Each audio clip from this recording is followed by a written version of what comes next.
Hey, this is Sam Black with my first game and my first match of this sealed event. I've won the roll and chose to play first.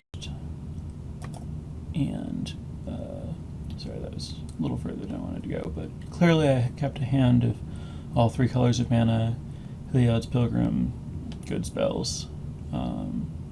Very easy keep, very nice hand. So I played Forest and passed.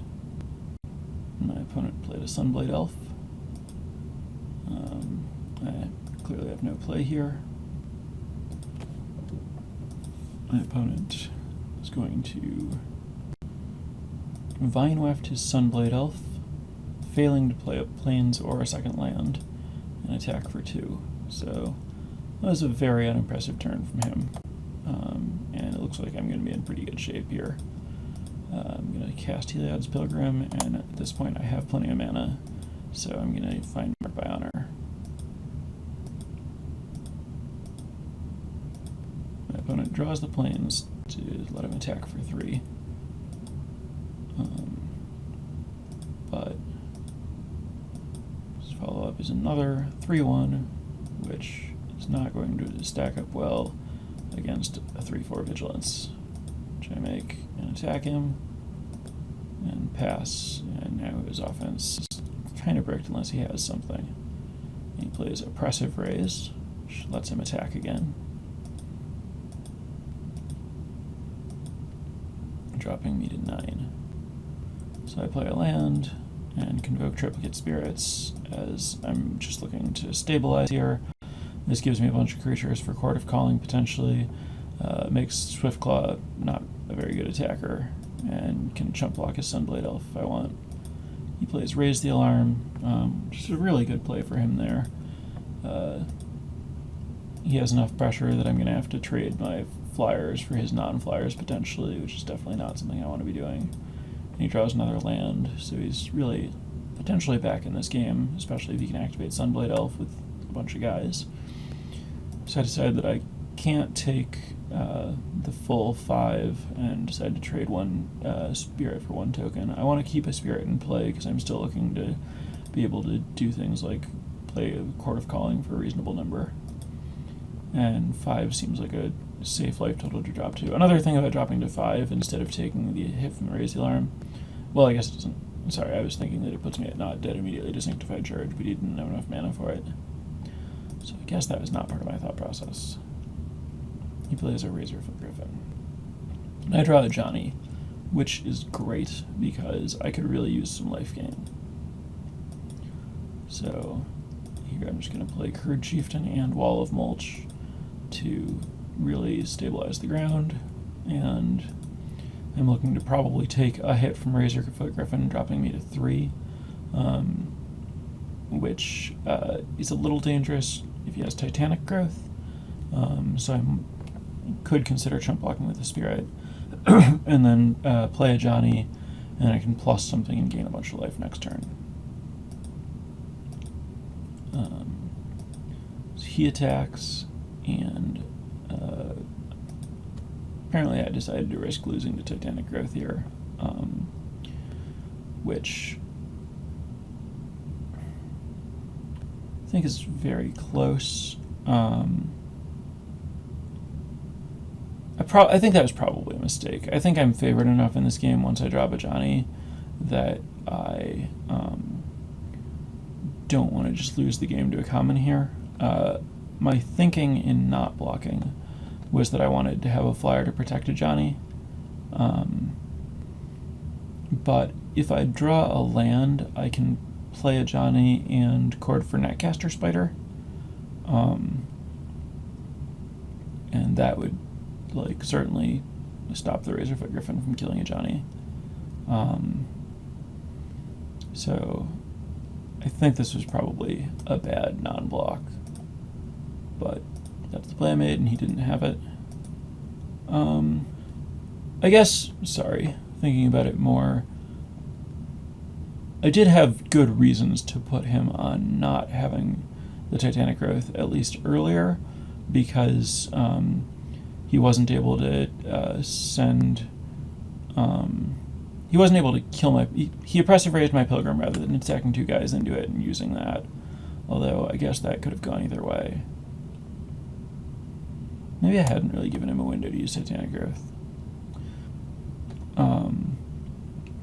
So I'm going to draw a forest and play a Johnny. And I'm going to make a big Kurd Chieftain and attack.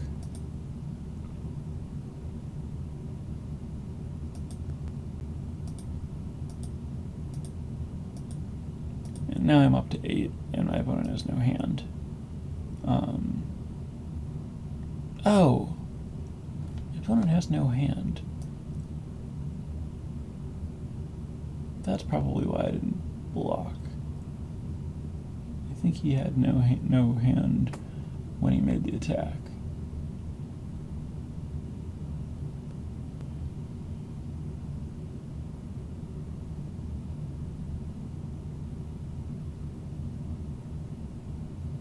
No, he had 1 card, but it was the 1 card he just drew.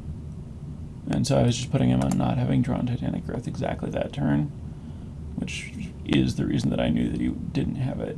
So it's pretty reasonable to put him on not having drawn Titanic Growth on exactly that turn, I guess. Anyway, sorry about the confusion there. Block the elf, let a Johnny go to 3. It doesn't really seem to be any harm in that.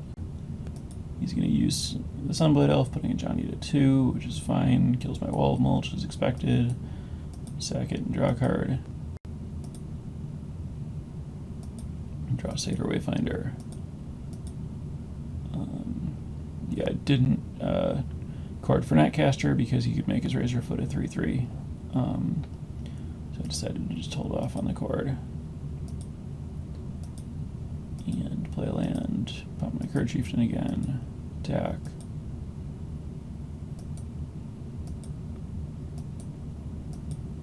And here, I'm pretty close to threatening to actually kill him, so I don't want to let him chump block the 5 damage here. So I just use Kurd Chieftain to hit him for 6 and play Satyr Wayfinder.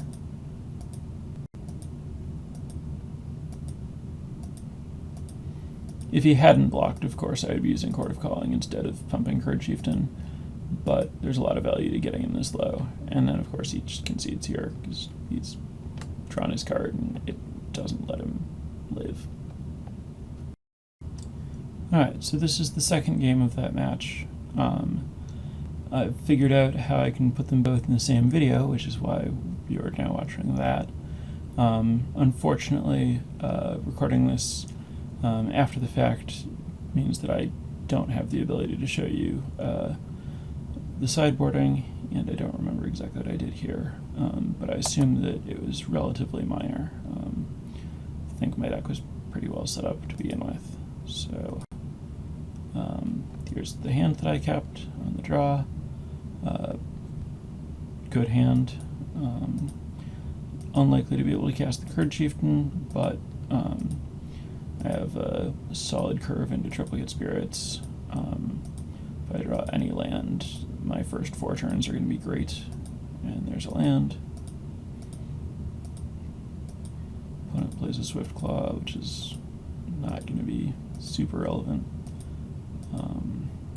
Do decide to trade for it, since I can cast my Triplicate Spirits anyway, and I just don't want to fall behind. He's demonstrated that his deck is very aggressive, whereas mine, I think, has much better late game, so I'm fine just trading my 1 mana card for his 2 mana card rather than saving Cathar for the late game pump. Tyrant's Machine is pretty weak play against Triplicate Spirits. It's good against Marked by Honor, though.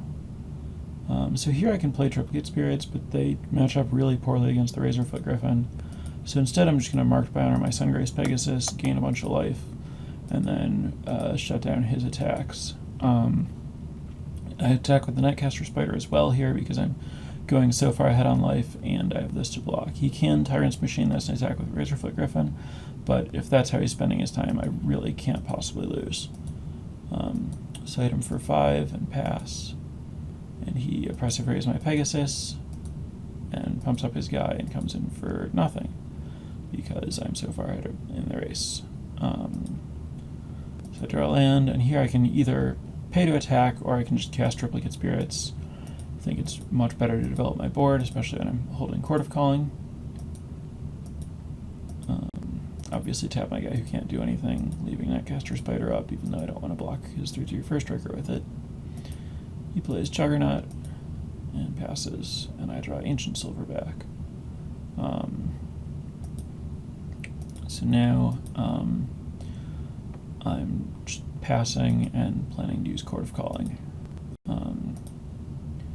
specifically to get Hornet's Nest, which is great against Juggernaut. It'll force him to use the Tyrant's Machine to get through, and then basically just committing to using Tyrant's Machine every turn, which sounds awesome to me. So do that, Chord for 3, get the Hornet Nest, and he's going to tap it, and I don't want to trade my guy for his Juggernaut because that unlocks him from Tyrant's Machining my Hornet's Nest. And I think my Synchronous Pegasus is just better than his Juggernaut on this board, even if I have to pay a mana to use it. So I take it and drop to 19, draw Satyr Wayfinder, which is great. It lets me get to the mana to cast one or both of those, potentially, while leaving mana for Sungrace Pegasus. Hit a Plains and a couple of good cards, but now I have enough mana to Ancient Silverback. And I can attack with Sungrace Pegasus. Pay, drain him for 3, so that I'm really not worried about the Juggernaut in this race.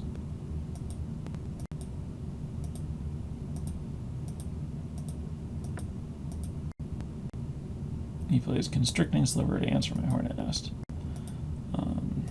which frees him from needing to use his Tyrant's Machine, and attacks with Juggernaut.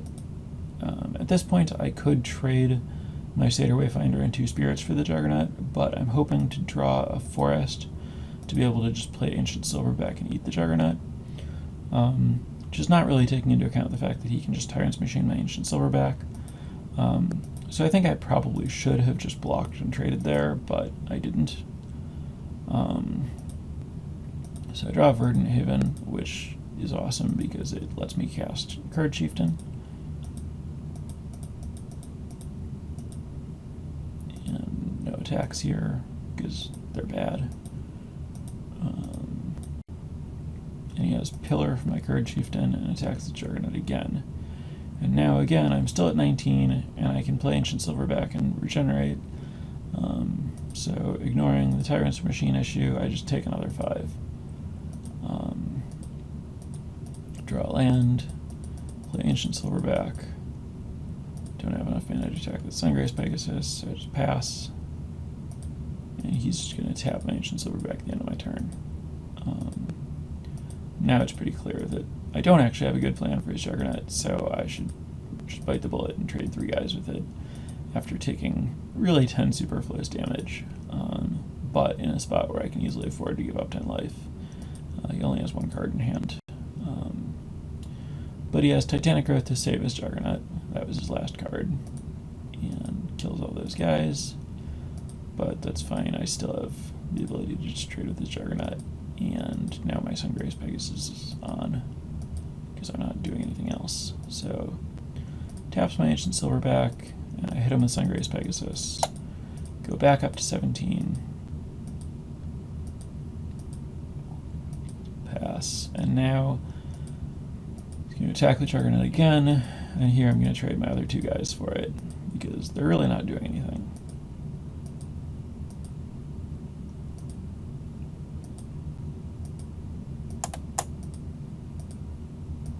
Plays another Razorfoot Griffin, which now gives him enough first strike that he can stop either of my creatures from attacking, except that I draw Kin's Skirmisher, which lets me get in another hit with my Ancient Silverback by putting it up to 6 toughness.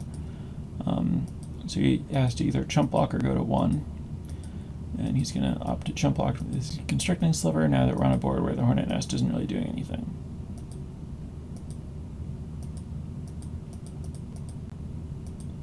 He plays the White Staff, not really a card that I understand playing in this matchup. Pretty sure it's just not a good choice. I make a really needless bluff attack here where there's no real cost to attacking, but also he's required to block, and so he can't play around a trick, so he's just going to double block. I regenerate. I guess it's just testing to make sure he understands how regeneration works, where if he thinks that my guy's going to kill his guys anyway, he might single block and lose. That's the argument for making the attack, really. So I play Heliod's Pilgrim, which can't find anything, and pass. And he plays Johnny's Pridemate, potentially explaining why Staff of the Sun Magus is in his deck. But the interaction there isn't super great in that he doesn't gain a life when he plays the Pridemate, so it's still just a 2/2. Taps my flyer, I have no attacks. And here he's convoking a Willforge Golem, which doesn't really do anything. And I draw Seraph of the Masses, which is probably my second best card left at this point after Ajani.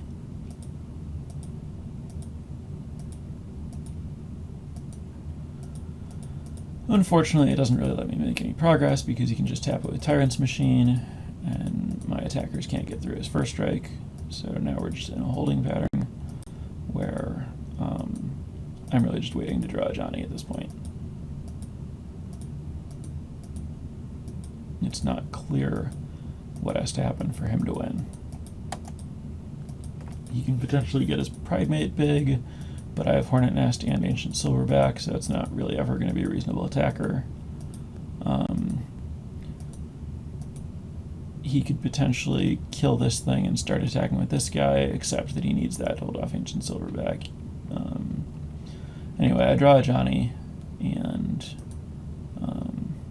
cast it, put counters on all my guys, and now I'm just getting to the point where I have too many giant threats for his Tyrant's Machine, put him on chump blocking. He draws Sunblade Elf, which is a real card, but not as real as a Johnny. I make that guy threaten me in life, force him attack here with something he has to chump block, and then he's dead. Moved into fast mode because, a Johnny really ended that game.